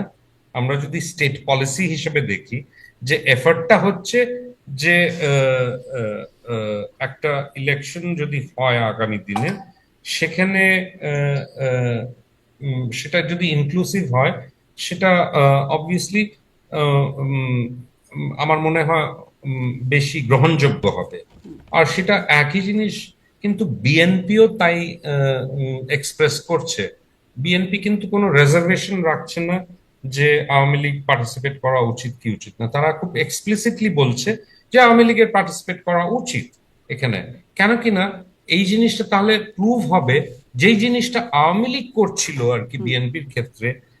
আওয়ামী লীগ চাইছিল যে বিএনপি কোণঠাসা হোক, বিএনপি বয়কট করেছে হয়তো, কিন্তু আওয়ামী লীগ তো কোনো পদক্ষেপ নেয়নি তখন to to tell the BNP or to the country যে আমরা এই ইলেকশনগুলোকে ফ্রি অ্যান্ড ফেয়ার করব, তারা সবাই পার্টিসিপেট করবে। বিএনপি সেই জায়গাটাকে মানেনি কোনোভাবে। বিএনপির একটা অ্যাপ্রিহেনশন ছিল যে এই ইলেকশনটা কোনোভাবেই ফেয়ার হবে না, সেজন্য আমরা তার থেকে পিছিয়ে থাকবো। কিন্তু এটাই প্রুভ করার জন্য হয়তো বিএনপি এই পজিশনটা নিয়েছে যে আমরা হয়তো মরাল হাই গ্রাউন্ড নিতে পারি একটা, যেখানে আমরা বলতে পারি যে আওয়ামী লীগ আসুক এই সময়। আর বিএনপি হয়তো এটাও বোঝে যে এই মুহূর্তে যা পলিটিক্যাল রিয়ালিটিস গুলো আছে বাংলাদেশে, তাতে এখন যদি কাল যদি ফ্রি অ্যান্ড ফেয়ার ইলেকশন হয়, তাহলে বিএনপি পাওয়ারে আসবে। হুম। সেই পরিপ্রেক্ষিত থেকেই কিন্তু বিএনপি এই জিনিসটা বলছে। কিন্তু এখন দেখতে হবে যে কিন্তু ভারত কেন বলছে, আদৌ মানে কি বিএনপি কেন বলছে সেটা বুঝলাম, আপনিও স্পষ্ট করলেন, কিন্তু ভারত কেন বলছে? আর বলছে না হয় খুব যৌক্তিকভাবে ইনক্লুসিভ নির্বাচন চাইবে, সেটাই স্বাভাবিক, এতদিন বললো না কেন? ভেরি গুড কোয়েশ্চেন, এটাই আমি বলছিলাম যে দেখুন, একটা পলিটিক্যাল পার্টিকে এত বছর ধরে সাপোর্ট দিয়ে আসার পেছনে যেই স্ট্র্যাটেজিক কারণগুলো ছিল, সেটা ফুলফিল হয়েছে কিনা সেটা ইতিহাস ডিসাইড করবে আর কি। কিন্তু যেটা আহ, যেটা ভারত এখন বলছে সেটা হলো, ভারত হয়তো এই জিনিসটাকে রিয়েলাইজ করছে যে পলিটিক্যাল রিয়ালিটি কিন্তু এখন কমপ্লিটলি ডিফারেন্ট। এখন কিন্তু বাংলাদেশে আওয়ামী লীগ বা অন্য কোনো দলকে ব্যাক করার মতন ক্ষমতাও হয়তো ভারতের নেই। আহ, উম, তো সেখানে রিয়ালিটিটাকে ফেস করে সেটাকে অ্যাডমিট করে এগোনোটাই আমার মনে হয় is a better way to approach international relations rather than continue to lend support to one political party। সেটা হয়তো একভাবে করেছে অবলিকলি, যেখানে বলছে ইনক্লুসিভ ইলেকশন হোক। আম, উম, আর আরেকভাবে যেটা ভারত অ্যাডমিট করছে যে আহ, গত তিনটে ইলেকশনে যেটা হয়ে এসছে আর কি, আমরা দেখেছি কমপ্লিট ইলেকট্রাল রিগিং হয়েছে, কমপ্লিটলি মানে কোনো কোনো ফ্রি অ্যান্ড ফেয়ার তো বটেই না। বরঞ্চ আমরা একের পর এক উদ্ভট ধরনের মেকানিজম দেখেছি আওয়ামী লীগকে পাওয়ারে ফিরিয়ে আনার জন্য। তবে এটাও দেখতে হবে আমাদের, আমি যেটা নিজে জানি বা অনেকেই হয়তো জানে সাংবাদিকরা, যে আম, এমন একটা পর্যায়ে চলে এসেছিল এই সম্পর্কটা আহ, উম, ভারতীয় সরকার আর আওয়ামী লীগের মধ্যে, যেখানে শেখ হাসিনা হয়তো অনেক কথা ভারতীয় সরকারের বা ভারতীয় সরকারের যারা রেপ্রেজেন্টেটিভ অফিসিয়ালস, তাদের কথা কিন্তু উনি মানতেন না। হ্যাঁ, তো বিয়ন্ড এ পয়েন্ট আমরা হয়তো অনেকভাবে দেখেছি যে হাত তুলে দেওয়া। তারই একটা মানে এক্সাম্পল আমরা মানতেন দেখবো। না, কিন্তু ভারত কি চেয়েছিল যে বাংলাদেশে ইনক্লুসিভ নির্বাচন হোক? কারণ আমরা কিন্তু 24-এ নির্বাচন আগে এমনকি যুক্তরাষ্ট্রের সাথে বৈঠক দেখেছি, 2+2 বৈঠক, যেখানেও বাংলাদেশের নির্বাচন প্রসঙ্গে যেন যুক্তরাষ্ট্র একটু শক্ত অবস্থানে ছিল, কিছু স্যাংশনের বিষয় এসেছিল, তার আগে একদম নির্বাচনের ব্যাপারে একটা অবস্থান জানাচ্ছিল। কিন্তু ওই 2+2 বৈঠকে ভারতের একরকম কি বলবো, ভারতের বক্তব্য ভারতের বা পজিশন অবস্থানের ছিল প্রেক্ষিতেই। যে ভারতের পজিশন, আমি ওটা কভার করেছিলাম ওই ওয়ান্ডারফুল। 2+2 মিটিংটা, এই উম, বাইডেন আর আমাদের জয়শঙ্করের মিটিং এ। সেটা আমি কভার করেছিলাম, যেটা আমি বুঝতে পেরেছিলাম যে আমরা অবভিয়াসলি এটাকে কভার আপ করতে খুবই অক্ষমতা প্রকাশ করেছিলাম। তাতে আমরা বলেছিলাম যে ইট ইজ বাংলাদেশের ইন্টারনাল অ্যাফেয়ার্স। হুম। এখন কি আমরা সেটাকে বলবো যে এটাও বাংলাদেশের ইন্টারনাল অ্যাফেয়ার্স? আমরা তো জড়িত হয়ে গিয়েছি, প্রফেসর ইউনূসের সঙ্গে আমরা কথা বলেছি, আমরা এটাও বলেছি যে ইনক্লুসিভ হওয়া উচিত, আমরা এটাও বলেছি ডেমোক্রেসি থাকা উচিত, আমরা এটাও বলেছি যে হিন্দুদের নিয়ে ভাবা উচিত, হিন্দুদের উপর প্রসিকিউশন হচ্ছে। তো তো নানান ব্যাপারে ইন্ডিয়ান যে কন্ট্রাডিকশনস গুলো ইন্ডিয়ান পলিসির, সেগুলো কিন্তু একভাবে বেরিয়ে এসছে।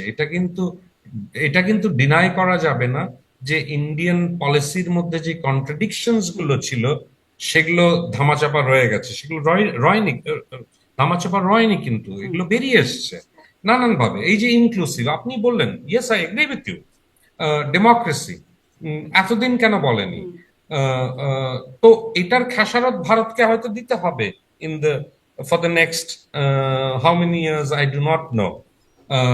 কিন্তু সেই জায়গার থেকে অন্তত একটা লেসন যদি ভারতীয় সরকার পায়, যে ওই যে বিএনপি যে কথাটা বলতো আর কি, বা যে do not put all your eggs in one basket, সেটা সেই লেসনটা কি ভারতীয় সরকার বা ভারতীয় এজেন্সিসরা বা ভারতীয় অর্গানাইজেশনসরা সেটা কি সেটা ড্র করবে? আর তাদের ফরেন পলিসি কি অ্যাকর্ডিংলি সেই ধরনের ডাইনামিজম দেখতে পারবো আমাদের তাদের ফরেন পলিসিতে?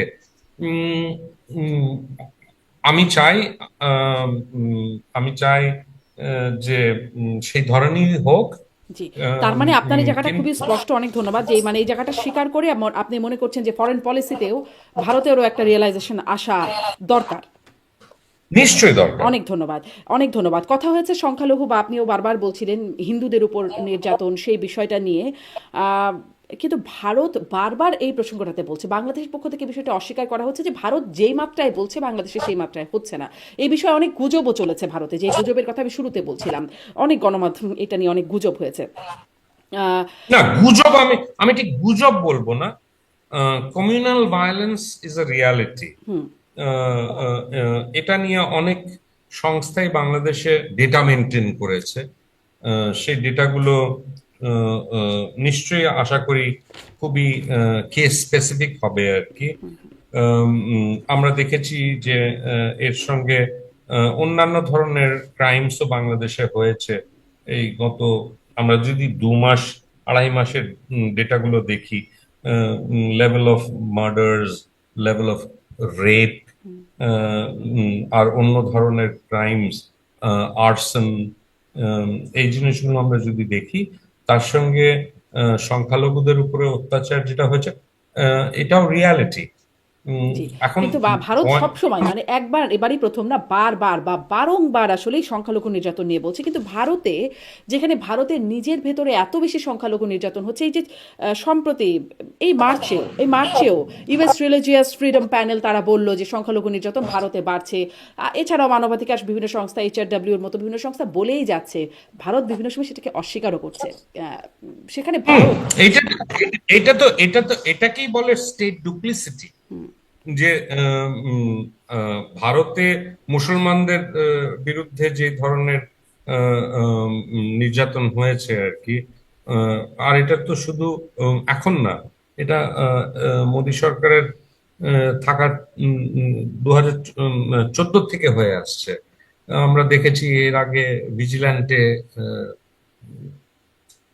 জিনিসগুলো, কাউ প্রোটেকশনের নামে, গরু প্রোটেকশনের নামে লোকেদের মার্ডার করা, এগুলো আমরা দেখেছি। And this is something that ইন্ডিয়াতে এগুলো নিয়ে প্রচুর ক্রিটিসিজমও হয়েছে। তো সেখানে একটা হিপোক্রেসি নিশ্চয়ই আসে। আর হিপোক্রেসিটা বাংলাদেশের ক্ষেত্রে আমি আরেকটু বলে দিই, আমাদের স্টেটমেন্টে, ইন্ডিয়ান গভর্নমেন্টের স্টেটমেন্টে যাই হোক, আমি তো আর সরকারি সাংবাদিক না, বা সরকারকে ডিফেন্ড করার জন্য আসিনি। আমি তো এটাও বলবো যে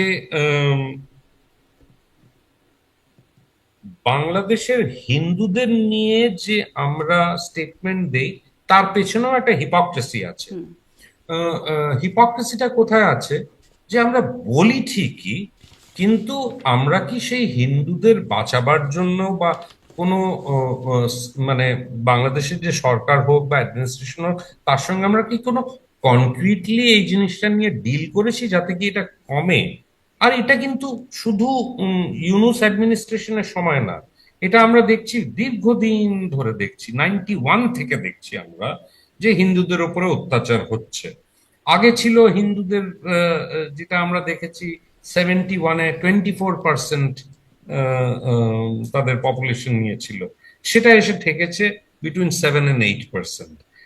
তো এত বছরে এতগুলো হিন্দু গেল কোথায়? নিশ্চয়ই তারা মাইগ্রেট করে ইন্ডিয়াতে চলে এসছে। এর মধ্যে তো কোনো সন্দেহ নেই, আর এখনো আসছে।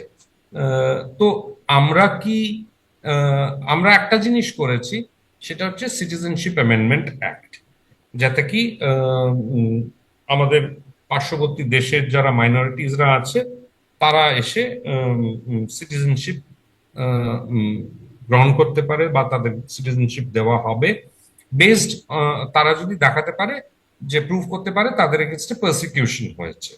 এখন বাংলাদেশের থেকে প্রচুর হিন্দুরা এসছে এখানে, কিন্তু আমাদের দেখতে হবে ডেটা ভিত্তিক পয়েন্টস গুলো, যে বাংলাদেশ থেকে যারা 31শে ডিসেম্বর 2014, সেটা হচ্ছে কাট অফ ডেট আমাদের ওই আইনের ভিত্তিতে আর কি।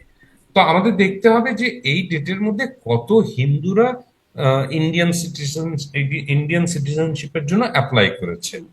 আমি তো বলবো সেটা মানে যদি আমি আমার অ্যানেকডোটাল ইনফরমেশন বা ডেটা দিয়ে দেখি, তার তুলনায় অত্যন্ত কম। তাহলে কি হচ্ছে এখানে? তাহলে কি এই যে ইন্ডিয়ান যে মুভটা, যে আমরা আমাদের আমাদের বুক ফেটে যাচ্ছে বাংলাদেশের মাইনরিটিদের নিয়ে, সেটাও কি পার্ট অফ পলিটিক্স? সেই পলিটিক্সটা কি খুবই সাময়িক পলিটিক্স, যে আমরা এখন বললাম কিন্তু তারপর আর কিছু করতে পারলাম না? আম, উম, উম, আর সেটা আমাদের দেখতে হবে যে বিজেপি কে কিভাবে এই পলিটিক্সটা হেল্প করতে পারে পশ্চিমবঙ্গে, বা ধরুন অন্যান্য জায়গায় যেখানে বাংলাদেশের মাইনরিটিসরা যেতে পারে। তো এই জায়গাটা একটা খুবই ডজি জায়গা। আমার মনে হয় এখানে বিজেপি আমাদের দেশে মুসলমানদের নিয়ে তো ধরা খেয়েইছে। বিজেপি হয়তো ইন্টারন্যাশনালি এই জায়গাটা মানে ধরা খেয়েছে আর কি। একটা ভ্যালিড আর্গুমেন্ট দাঁড়ায় আর কি, বাংলাদেশের লোকেরা যেটা বলে, যে তোমরা কি করে হিন্দু নির্যাতনের কথা বলছো যখন তোমাদের দেশে মুসলমান নির্যাতন হচ্ছে। That's a very valid point. সেটার জন্য অনেক ভারতীয়দের কাছেই কি হয়তো কোনো উত্তর নেই, আমার কাছেও উত্তর নেই। অনেক শুধু ধন্যবাদ। এই এইটুকুই উত্তরের বলতে মধ্যেই আসলে পারি। একটা উত্তর রয়ে গেছে। অনেক ধন্যবাদ চন্দন নন্দী। এবারে একটু আরেকটা প্রসঙ্গ আছে আলোচনার মধ্যে, এসেছে সীমান্ত হত্যা। এটাও আমাদের একটা বড় উদ্বেগের জায়গা। সেখানে বাংলাদেশের পক্ষ থেকে খুবই মানে বরাবরের মতোই সীমান্ত হত্যা বন্ধের আহ্বান জানানো হয়েছে। ভারতের পক্ষ থেকে সীমান্তে অবৈধ যাতায়াত বন্ধের আহ্বান জানিয়েছেন। এটাও খুবই যৌক্তিক ব্যাপার, অবৈধ যাতায়াত বন্ধের আহ্বান। কিন্তু এর সাথে আসলে সীমান্ত হত্যা কিভাবে, মানে সীমান্ত হত্যার ব্যাপারে ভারত কি তার অবস্থানটা স্পষ্ট করছে? বাংলাদেশ বলছে সীমান্ত হত্যা বন্ধের আহ্বান, তারা বলছে অবৈধ, আপনারা ভারতের পক্ষ থেকে বলেছে অবৈধ যাতায়াত রাইট, বন্ধের কথা। Right, right. আমি এই জিনিসটা অনেক বছর ধরে মানে অবজার্ভ করেছি, যে একটা হচ্ছে যে ক্রস বর্ডার ক্রাইম প্রচুর হয়। আম, উম, সোনা পাচার হয়, অনেক ধরনের অন্যান্য দ্রব্য পাচার হয় আর কি। সেটাতে দুপক্ষেরই, হ্যাঁ, বিএসএফ এবং বিজেপি, দুপক্ষেরই লোকজন ইনভলভ এর মধ্যে। নাহলে কিন্তু বর্ডার স্মাগলিং হয় না। কেন কিনা বর্ডারটা খুব হেভিলি গার্ডেড, দুপক্ষেই আর কি। কিন্তু দের আর ইন্টারেস্ট ইনভলভ হিয়ার। তো এটা আমাদের মানতে হবে যে দুপক্ষেরই যে বর্ডার গার্ডিং ফোর্স আছে তার মধ্যে অনেক কারাপ্ট এলিমেন্টসও আছে। হ্যাভিং সেড দ্যাট, আমি এটুকু বলবো যে উম, যেটা ভারতের জন্য প্রবলেমেটিক হয়ে দাঁড়ায় হচ্ছে যে বর্ডারে অন্য ধরনের টেনশন, যেগুলো লোকাল লেভেলের পলিটিক্যাল ছোট ছোটখাটো লিডার্সরা যেগুলোকে লিড করে ওরা ওই বর্ডারের টেনশন গুলোকে ক্রিয়েট করতে চায় আর কি। সেটা নিয়েই কিন্তু আপনি যদি স্টেটমেন্টটা দেখেন, ভারতীয় স্টেটমেন্ট, সেটাকে আমি বলবো না যে এই স্টেটমেন্টটাই হচ্ছে মানে the only truth. Certainly not. আমাদের দুদিকেই দেখতে হবে যে ভারতের একটা পলিটিক্স আছে আর বাংলাদেশের একটা পলিটিক্স আছে। কিন্তু over the last few months এই ধরনের প্রভোকেটিভ সিচুয়েশনস গুলো তৈরি হয়েছে, যখন লোকাল লেভেলের লিডার্সরা আহ, গ্রামবাসীদের যারা এই বর্ডারে থাকে আর কি, তাদের নিয়ে এসে জড়ো করেছে বর্ডারে।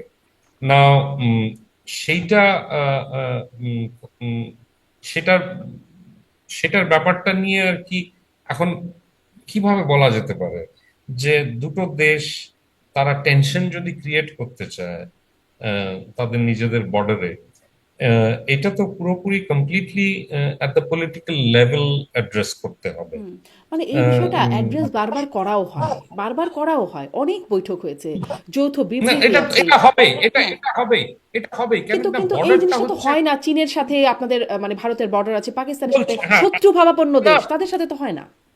না হয় না, হবে না কেন কিনা, এগুলো হচ্ছে থিকলি পপুলেটেড এরিয়াস। চীনের সঙ্গে যে বর্ডারে কটা মানুষ থাকে ওখানে, ওখানে ওখানে তো আর গরু পাচার হয় না, ওখানে তো সোনা পাচার হয় না।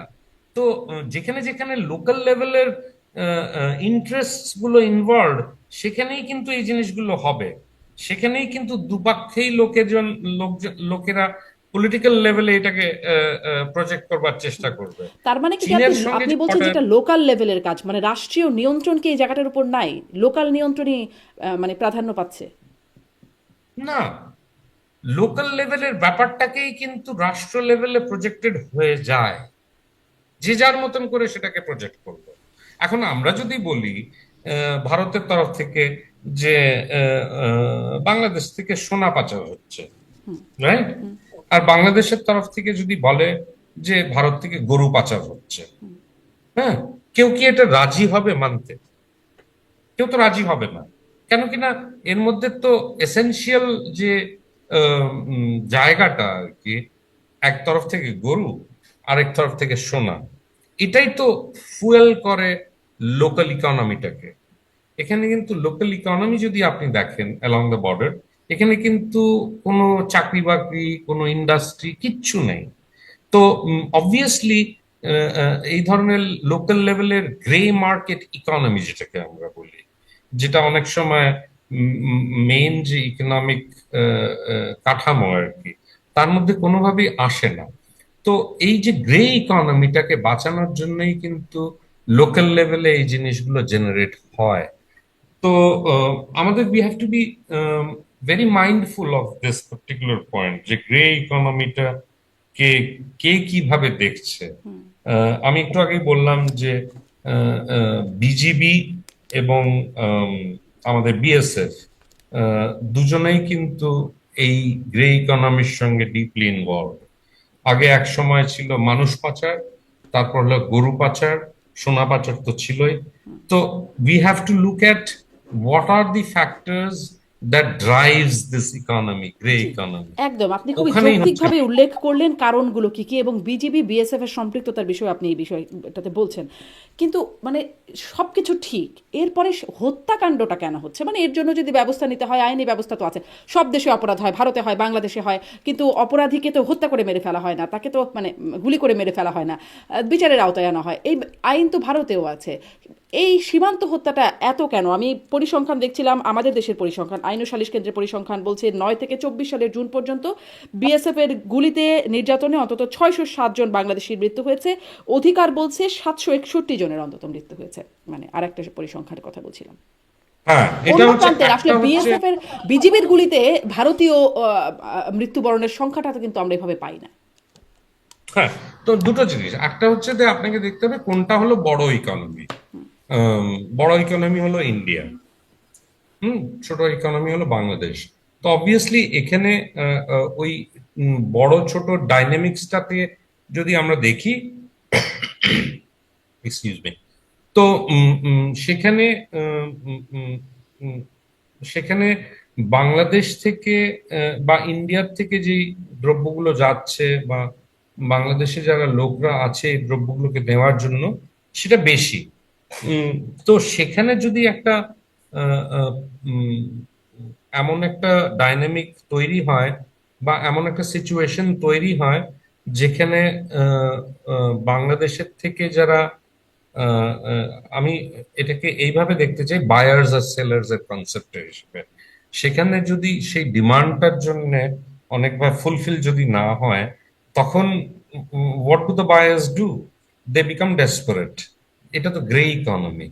তো সেখানে যদি একটা ধরুন উম, উম, মানে গরু পাচারের যে নেটওয়ার্ক আর কি, সেখানে যদি বাংলা গরু পাচার তো আম, উম, একভাবে হয় না, নেটওয়ার্কটা তো দুদিকেই থাকতে হয়। এক্স্যাক্টলি। তো সেখানে সেখানে যদি এমন একটা জায়গা সিচুয়েশন তৈরি হয় যে দ্য বায়ার, সে যদি এদিকে এসে সেগুলোকে স্পিড আপ করতে চায় বা কোনোভাবে সেই ডাইনামিকটাকে চেঞ্জ করতে চায়, যাতে কি তখনই কিন্তু মুশকিলটা হয়। যে এই বর্ডার ক্রসিং গুলো তখনই হয় আর কি। হ্যাঁ, আর আমাদের এই পুরো বর্ডারটা কিন্তু ফেন্সিং আছে, কিন্তু ফেন্সিংটা হচ্ছে ভেরি নমিনাল আর কি। বিকজ এখানকার অনেকগুলো কালচারাল ব্যাপার আছে, সেটা হয়তো পরে ডিসকাস করা যেতে পারে, যেখানে অনেকে এই বর্ডারটাকে ডিফাই করে। হুম, তাদের রুজি রুটির জন্য, তাদের জীবিকার জন্য। তো তার জন্য বর্ডার ক্রসিংটা কিন্তু দেখতে গেলে খুবই নর্মাল। হুম।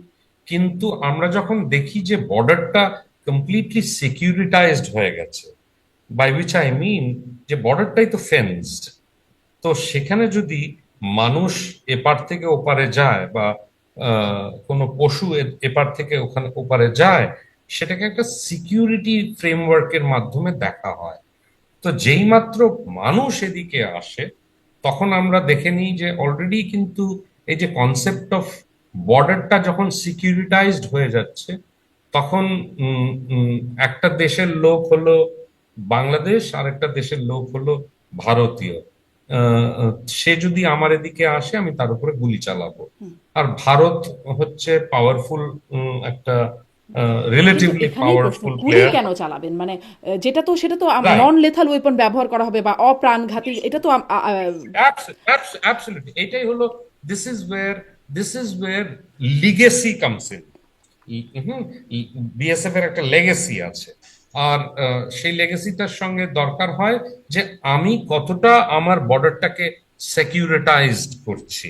হুম, অন্যান্য জিনিস ঘটছে, হয়তো স্মাগলিং হচ্ছে, অমুক হচ্ছে, তমুক হচ্ছে, কিন্তু when it comes to real security of the border, সেখানে কিন্তু দুদিকেই ফেল করছে।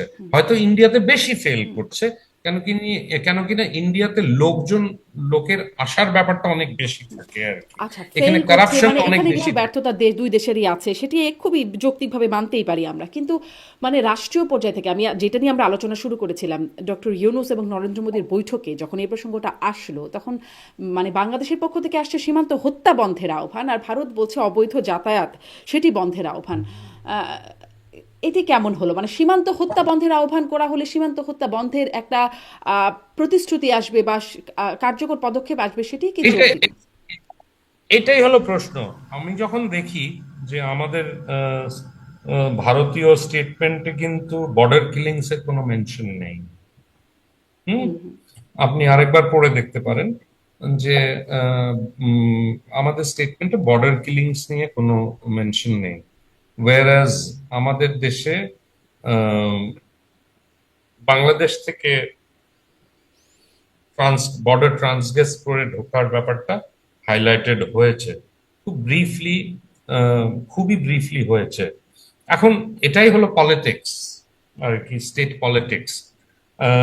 আমাদের এই জায়গাটাকে অত্যন্ত ব্যালেন্সড ভাবে দেখতে হবে যে আমরা হয়তো জার্নালিস্ট, আপনিও জার্নালিস্ট, আমাদের এই এই প্রশ্নগুলোই কিন্তু তুলতে হবে, instead of taking very state specific position. আপনি বাংলাদেশের ভদ্রমহিলা, আমি ভারতের লোক, তার মানে এই না যে আপনি আহ, বাংলাদেশ স্পেসিফিক ইস্যুস গুলোকে ধরবেন হুম, হুম। আর আমি ইন্ডিয়া স্পেসিফিক ইস্যুস গুলোকে ধরবো। তাতে কিন্তু কোনো কনফ্লিক্ট রেজলিউশন হয় না। আমার মনে হয় কনফ্লিক্ট রেজলিউশন তখনই হয় যখন when we both recognize problems on both sides and and then decide um, how best to resolve them. আমরা যদি বলি যে গরু পাচার হচ্ছে, হুম, হুম। আর বাংলাদেশ যদি বলে না, গরু পাচার তো হচ্ছে না, আর আমরা যদি বলি না ওপাশ থেকে সোনা পাচার হচ্ছে না, কিন্তু বাংলাদেশ থেকে যদি বলে যে বা হচ্ছে বা হোয়াট এভার, তাহলে তো কোনো রেজলিউশন একদমই, হচ্ছে না, একদমই। হোল কিন্তু আইডিয়া। পাচার হচ্ছে না বা অপরাধ হচ্ছে না, এই বিষয়গুলো কিন্তু বলা হয় না। যেটি একদমই উদ্বেগের জায়গা। এটার জন্য ব্যবস্থা ভারত নিতেই পারে নিশ্চয়ই। উদ্বেগের জায়গা হচ্ছে সীমান্ত হত্যা। কেন গুলি করে মেরে ফেলা হবে? ফেলানি থেকে শুরু করে এই কদিন আগে স্বর্ণা দাস নামে আরেকজন ১৩ বছরের মেয়ে সম্ভবত মায়ের সাথে গিয়েছিল ওই প্রান্তে তার ভাইয়ের সাথে দেখা আমার করতে। মনে হয় আমি এই জিনিসটা আমার বিএসএফ এর প্রচুর সোর্সেস আছে, তাদের জিজ্ঞেস করেছি যে এটা কেন হয়। উম, তো ওরা বলে উম, দুটো কারণ। একটা হচ্ছে যে বিএসএফ এর যে ইউনিটস গুলো বাংলাদেশের বর্ডারে পোস্টেড থাকে ইন্ডিয়ার সাইডে, আর এটার পেছনে কিন্তু কোনো বড় রাষ্ট্রীয় কোনো স্কিম বা ওইসব নেই কিন্তু। এটা হচ্ছে পিওরলি লোকাল লেভেল। সেটা হচ্ছে এই যে লোকগুলো আসে, পাঞ্জাব থেকে আসে, হরিয়ানা থেকে আসে, রাজস্থান থেকে আসে, তারা কিন্তু বেঙ্গল বা নর্থ ইস্টে কোনোভাবেই ইনভেস্টেড না। তাদের কোনো ইমোশনাল ইনভেস্টমেন্ট নেই। তারা আসছে, এখানকার কাজ করছে, তার সঙ্গে করাপশন জড়িত হয়তো আছে। তারা হয়তো বাঙালিদের, পশ্চিমবঙ্গের বাঙালিদের বা আসামের অহমিয়াদের বা বাঙালিদের খুব তুচ্ছভাবে দেখে আর কি। এই জিনিসগুলো কিন্তু, এই ডাইনামিক্স গুলো কিন্তু বাংলাদেশের অনেকে বোঝে না আর কি। হ্যাঁ, তো সেখানে ওরা ওদের ফার্স্ট রিয়াকশন হচ্ছে, আর তার সঙ্গে হচ্ছে lack of training. How do you restrain yourself. আমি তো খুব কম ঘটনা শুনি বাংলাদেশের বিজেপিরা গুলি চালায়। হুম। কেন, এক হয় ওখান থেকে তো বর্ডার ক্রসিং হয় না এপাশে। হ্যাঁ হয়, ক্রাইম হয়, কিন্তু হিউম্যান বর্ডার ক্রসিং আর কি, যে এপাশ থেকে চলে এলো, এপাশে চলে এলো, বা এপাশ থেকে বাংলাদেশে গেল। ভারত থেকে তো আর বাংলাদেশে মাইগ্রেন্টস যায় না ইলিগালি, ওপাশ থেকেই আসে এদিকে। তো দি ইনিশিয়াল রিয়াকশন হচ্ছে টু ফায়ার। তাহলে কি এরকম আপনারা দেখতে চন্দননন্দী যে ভারত আসলে রাষ্ট্রীয় পর্যায়ে বিষয়টাকে খুব একটা গুরুত্বই দেয় না, যে এখানে সীমান্ত হত্যা হচ্ছে, খুব একটা পদক্ষেপ নেবার খুব প্রয়োজনীয়তাই মনে করে না, এরকম কি বিষয়টা? আমার মনে হয় এটা এটা এটা খুব এপিসোডিক।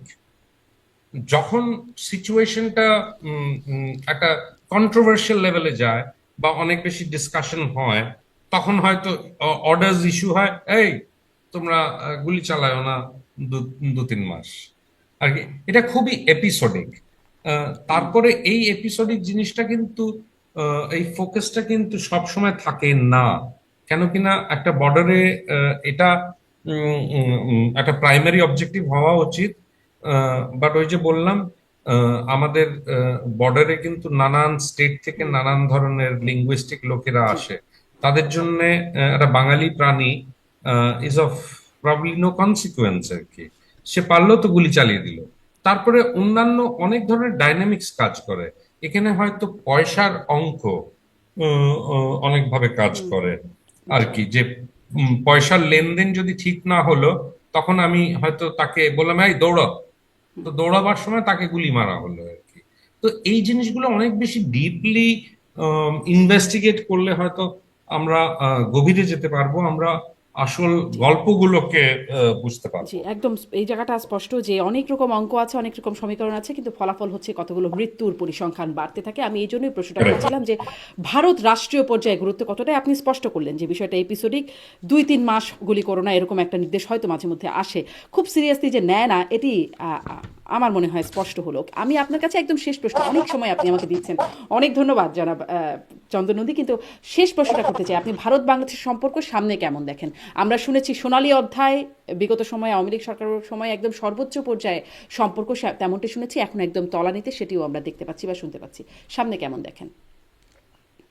এপ্রিলের 4 তারিখে প্রফেসর ইউনূসের সঙ্গে নরেন্দ্র মোদী বৈঠক হলো।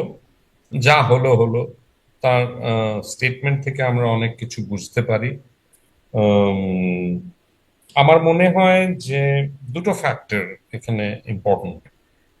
একটা ফ্যাক্টর হচ্ছে যে মার্কিনী চাপটা আহ, দু দেশের উপরেই কিরম থাকবে। হুম।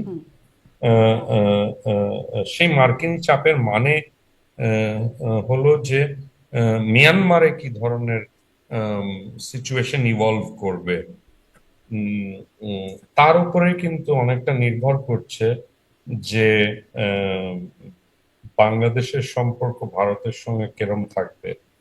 আর ভারতেরও অনেকগুলো স্ট্র্যাটেজিক অবজেক্টিভস যেগুলো গত বছর আটকে গিয়েছিল, সেগুলোকে ভারত কিভাবে চেষ্টা করবে সেগুলোকে অ্যাডভান্স করার জন্য। কিন্তু এই ইকুয়েশনের মধ্যে ভারত, বাংলাদেশ, মার্কিন যুক্তরাষ্ট্র, এই ইকুয়েশনের থেকে কিন্তু আমাদের চীনকে বাদ দিলে চলবে না। আমাদের দেখতে হবে যে বাংলাদেশ কিন্তু এই গল্পের মধ্যে, এই ইকুয়েশনের মধ্যে মেন ফ্যাক্টর না। বাংলাদেশ হচ্ছে একটা আহ, উম, উম, উম, একটা একটা শুরুতেই বলছিলেন সিচুয়েশন, ইনসিডেন্টাল, হ্যাঁ। একটা এই situation incidental. The main objective of course is Myanmar. তো আমাদের দেখতে হবে যে এখানে ভারত, বাংলাদেশ, মার্কিন যুক্তরাষ্ট্র, কিন্তু উম, আমরা আমরা খুবই ভুল করব যদি আমরা চীনকে এই ইকুয়েশনের মধ্যে না দেখি। তো যদি over the next few days, over the next few weeks আমরা যদি দেখি যে এক ধরনের বাংলাদেশের সাপোর্ট নিয়ে এক ধরনের মিলিটারি সিচুয়েশন যদি ইভলভ করে বাংলাদেশে, সেটাকে চীন কিভাবে কাউন্টার করবে সেটাকে আমাদের দেখতে হবে। মিলিটারি আর সিচুয়েশন মানে? তখন বুটস অন দ্য গ্রাউন্ড। রাখাইনের সঙ্গে বাংলাদেশের একটা বর্ডার আছে। রাখাইনে আরাকান আর্মি, ওই যে বললাম একটু আগে হয়তো, যে 3টে টাউনশিপের অবজেক্টিভ এখনো পূরণ হয়নি তাদের। সেই জায়গাগুলোকে নেওয়ার জন্য যে ভীষণ মিলিটারি একটা সিচুয়েশন তৈরি হতে পারে, সেখানে তার জন্য যে বাংলাদেশকে একটা রোল প্লে করতে হবে, উম, যার জন্য আর কি লেফটেন্যান্ট জেনারেল ভাওয়েল এসেছিলেন বাংলাদেশে। সেইটা আমাদের দেখতে হবে যে আহ, আহ, এই ধরনের একটা মিলিটারি সিচুয়েশনে হুম।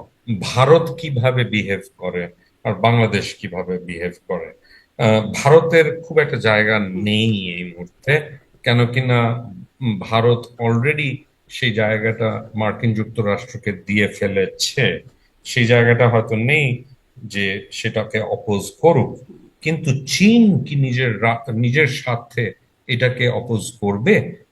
আর করতে গেলে তার মিলিটারিলি সেটা কিভাবে রিফ্লেক্টেড হবে সেটা আমাদের দেখতে হবে। চন্দ্রনন্দী। দর্শক আলোচনা শুনেছেন, তিনি স্পষ্ট করেছেন আমেরিকার চাপে নাকি মোদি বৈঠক করতে বাধ্য হয়েছে। তো যে কারণে বাধ্য হোক না কেন, আমরা মনে করি এটা ডক্টর ইউনূসের অনেক বড় একটি সফলতা। অন্যদিকে ভারত যে ইনক্লুসিভ নির্বাচনের কথা বলছে, এটা যে ভারতীয় স্বার্থে বলছে সেটা আরেকবার স্পষ্ট করেছেন চন্দন নন্দী। তিনি বলেছেন এটার জন্য ভারতকে জবাবদিহিতা করতে হবে। তো ভারত মূলত ইনক্লুসিভ নির্বাচনের মাধ্যমে ডক্টর ইউনূসের বিদায় চাচ্ছে। ডক্টর ইউনূসকে সরিয়ে তাদের একটা রাজনৈতিক সরকার গঠন করে যাচ্ছে।